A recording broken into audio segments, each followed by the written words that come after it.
નમસ્કાર મિત્રો, અમારા નવા વિડીયોમાં આપનું હાર્દિક સ્વાગત છે। આજે આપણે વાત કરીશું માનવ અને પશુ વચ્ચેનો પ્રેમ બનેલ એક સત્ય ઘટના વિશે। આણંદપુરના એક ખૂણામાં ઝૂંપડા જેવા માત્ર 3 મકાનો પોતાના દેખાવથી આવતા જતાનું લક્ષ્ય ખેંચી રહેતા। જૂની ખડધજ આંબલી 3 મકાનોને ઢાંકતી, ચારે તરફ ગટરની દુર્ગંધ છૂટતી અને ધૂળના ગોટા ઉડતા, પતરાના પાટિયાના અને ગુણિયાના એમ અનેક રંગી થીકડા મારેલી ખડકી ખુલ્લી રહેતી। અંદર એક ફાટેલ તૂટેલ સાદડી પર ઝૂમો ભીસતી પોતાનો હોકો ગગડાવતો બેઠો હોય। ઝૂમાએ સોના રૂપાના વાસણથી માંડીને ઠીકરાની ફૂટેલી હાંડલી સુધી બધી તડકા છાયા જોઈ લીધા હતા। જન્મ્યો ત્યારે શ્રીમંત બાપને ત્યાં એક હાથમાંથી બીજા હાથમાં ફર્યા કરતો। હજી એને સાંભળતું હશે કે પોતે 10 વર્ષનો થયો ત્યારે હાથી પર બેસીને પરણવા નીકળેલો। એ વખતે તેણે શોખની ખાતર એક પાડો પાળેલો। આજ અનેક રંગો જોયા પછી બંને જણા વેણુ અને ઝૂમો સાથે રહેતા। વેણુ નામ વિચિત્ર હતું, પણ જ્યારે પૈસાની સોળ આંગણે રેલાતી ત્યારે ઝૂમાને અનેક મિત્રો હતા। તેમાંથી કોઈક સાહિત્ય રસિક હિન્દુ મિત્રે પાડાને આવું કુમળું વેણુ જેવું નામ આપી દીધેલું। પછી તો એ ચાલ્યું। ઝૂમો લક્ષાધિપતિ હતો, એમાંથી ભિખારી બની ગયો, વળી ચડ્યો, પાછો પડ્યો અને આજે છેવટે આ 3 તૂટેલા ઝૂંપડામાં એનો બધો સામાન સચવાઈ રહેતો। એકમાં વેણુ બાંધતો, વચ્ચે બારણું હતું, તેમાંથી શેઠને નોકર આખો દિવસ એકબીજાની સામે જોઈને બેસી રહેતા। અને ત્રીજા ઝૂંપડામાં ઘાસ ભરાતું। અનેક મિત્રો આવ્યા ગયા અને મળ્યા અને ટક્યા।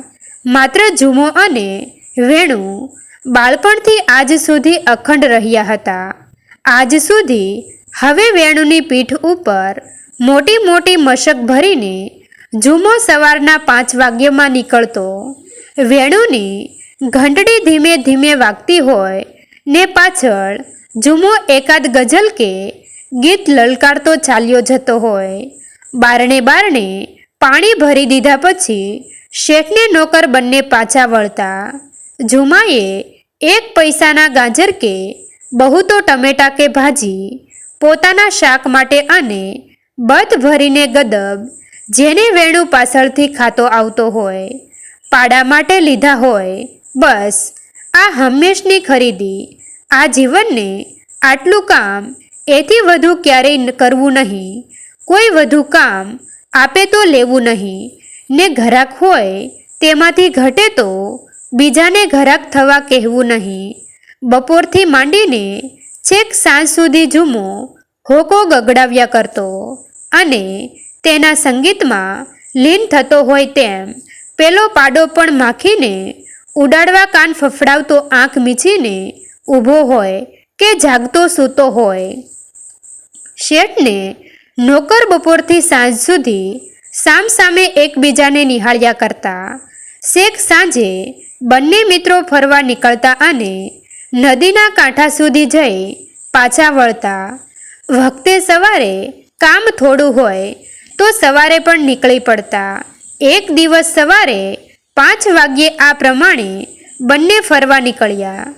ઝૂમાને વિચાર આવ્યો હતો કે પાડો થોડું ઘણું સરે તો સારું, પણ વેણુને એમ લાગ્યું કે એમ બહાર ખાતા ફરવું એ ગૃહસ્થાઈના લક્ષણો નહીં।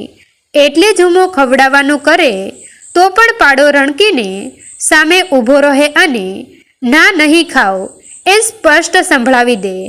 અને ઝૂમો થાક્યો, ચાલ ત્યારે ઘેર જઈને ખાજે, તને પણ લાડ કરવાની ટેવ પડી છે।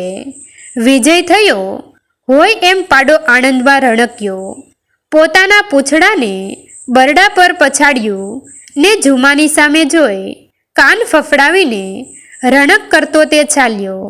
જીતના આનંદમાં પહેલાં તો એ થોડુંક દોડ્યો, જોજો હં, હવે પાછો વાળું કે દોડવાનું છે? ઝુમાએ મોટેથી ઠપકાની બૂમ પાડી, પણ તે પહેલાં વેણુ તો રસ્તે ચડી ગયો હતો.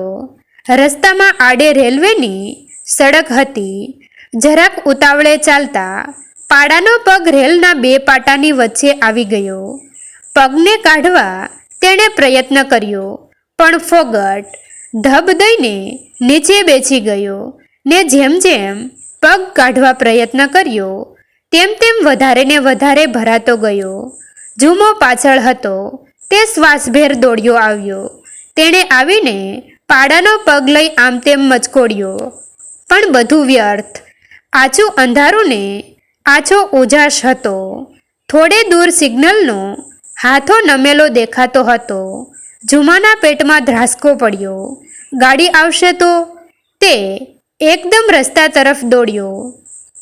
સવારના વહેલા ફરવા નીકળેલા બે શોખીન જુવાનોને તેણે આવતા જોયા. તેમના એક એક હાથમાં નેતરની સોટીઓ ઉછળતી હતી અને ખુશનમા હવા લેવા માથા પરથી ટોપીઓ ઉતારી બીજા હાથમાં લઈ લીધી હતી.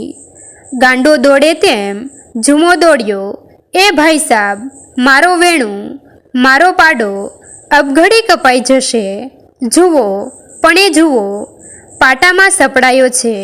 બંને જણાએ ઝુમાએ દેખાડ્યું ત્યાં જોયું. કંઈક કાળું કાળું તરફડિયું લાગ્યું. શું છે? મારો વેણુ પાડો. ઓહો, જા જા, ફાટકવાળા પાસે દોડ. તમે મા બાપ ટેકો દો તો પગ નીકળી જાય, જીવ બચે. અમે? તું દોડ દોડ, ફાટકવાળાને કહે. એમ કહીને એ બંને જણા તો ચાલતા થઈ ગયા. ઝુમો ફાટકવાળા તરફ દોડ્યો, પણ ઘરમાંથી આવતા ઘંટીના અવાજ સિવાય કોઈ માણસ ફરકતું લાગ્યું નહીં. એટલામાં છેટે ગાડીની સિસોટી સંભળાઈ. ઝુમાએ ચારે તરફ એક નિરાશ દ્રષ્ટિ ફેંકી, પણ માણસનું કોઈ સૈયું સરખું એ જણાયું નહીં. ઝપાટા બંધ સિગ્નલના થાંભલા તરફ તે દોડ્યો. સાંકળ ખેંચી ઘંટીના અવાજમાં તેનો સાદ સંભળાય તેમ હતું નહીં. તેણે જોરથી બારણામાં પાટું માર્યું. એ કોણ? એ ચાલો ભાઈ બહેન, સિગ્નલ ફેરવો, મારું જાનવર કપાઈ જશે. ઘેર કોઈ ભાઈ માણસ નથી. બસ આટલા બેદરકાર જવાબની સાથે જ ઘંટી ફરીથી ગાંજવા માંડી. હવે ટ્રેનનો અવાજ પણ સ્પષ્ટ સંભળાવા લાગ્યો. એ દોડો દોડો, મારું જાનવર કપાય છે. ઝુમાએ હતું તેટલું બળ કરીને સીજ પાડી, પણ એના કર્કશ પડઘા સિવાય શાંતિ જેવી હતી તેવી જ રહી. ઝુમાએ આકાશ તરફ જોયું. છેલ્લો તારો આથમતો હતો. અજવાળું વધવાને બદલે ધુમ્મસ પથરાતું હતું. ગાડીનો અવાજ તદ્દન નજીક આવતો હતો. તેણે પોતાની લાકડી ફેંકી દીધી.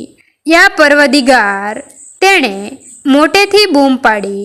એટલું બોલીને ઝુમો એકદમ દોડ્યો. વ્યર્થ મહેનત પછી વેણુ થાકીને હાંફતો પડ્યો હતો. તેની ગોદમાં તે ભરાઈ બેઠો. વેણુએ તેને શાંત રીતે ખંજવાળ્યા કર્યું. દોસ્ત, ભાઈ વેણુ, આપણે બંને સાથે છીએ હં. અને એમ કહીને ઝુમો છેક તેના પગ પાસે પડ્યો. દર પળે ટ્રેનના ધબકારા વધ્યા. સિસોટી પર સિસોટી થઈ. જોશ બંધ કરતા ફરતા પૈડા સંભળાયા. ઝુમો વેણુને ભેટી પડ્યો, પણ જેવી ગાડી છેક નજીક આવી કે તરત જ પોતે બેભાન થાય તે પહેલાં વેણુએ માથું ઉચક્યું અને પોતાના શેઠને બચાવવા એક ઝપાટે માથું મારીને તેને પાટાથી દૂર ફેંકી દીધો. વેણુ પર થઈને આખી ટ્રેન ચાલી ગઈ. તેના ધગધગતા લોહીના પ્રવાહથી ઝુમાનું કેડિયું ભીંજાઈ ગયું. તેને કળ વળીને બેઠો થયો ત્યારે લોહીના ખાબોચિયામાં ઢંકાયેલા થોડા છૂટા સવાયા ભાગ સિવાય તેના પ્યારા મિત્ર વેણુનું કાંઈ પણ નામ નિશાન રહ્યું ન હતું. હજી પણ હંમેશા ઝુમો સવારના જ એકલો અશાંત એ રસ્તે ફૂલ લઈને આવતો દેખાય છે અને એક માનવીતા પથ્થર પર ફૂલ મૂકીને વેણું વેણું વેણું એમ 3 બૂમ પાડીને ચાલ્યો જાય છે. મિત્રો, તમને જો આ વિડીયો પસંદ આવ્યો હોય તો વિડીયોને લાઈક અને તમારા અન્ય સગા સંબંધી મિત્રો સાથે વિડીયોને શેર કરવાનું ભૂલતા નહીં. અને આવા જ નવા જીવન ઉપયોગી, જીવનમાં કંઈક નવું કરવાની પ્રેરણા મળે તેવા વિડીયો જોવા માટે અમારી ચેનલ સાથે બન્યા રહો. થેન્ક યુ મિત્રો. મળીએ છીએ એક નવા વિડીયો સાથે. આભાર.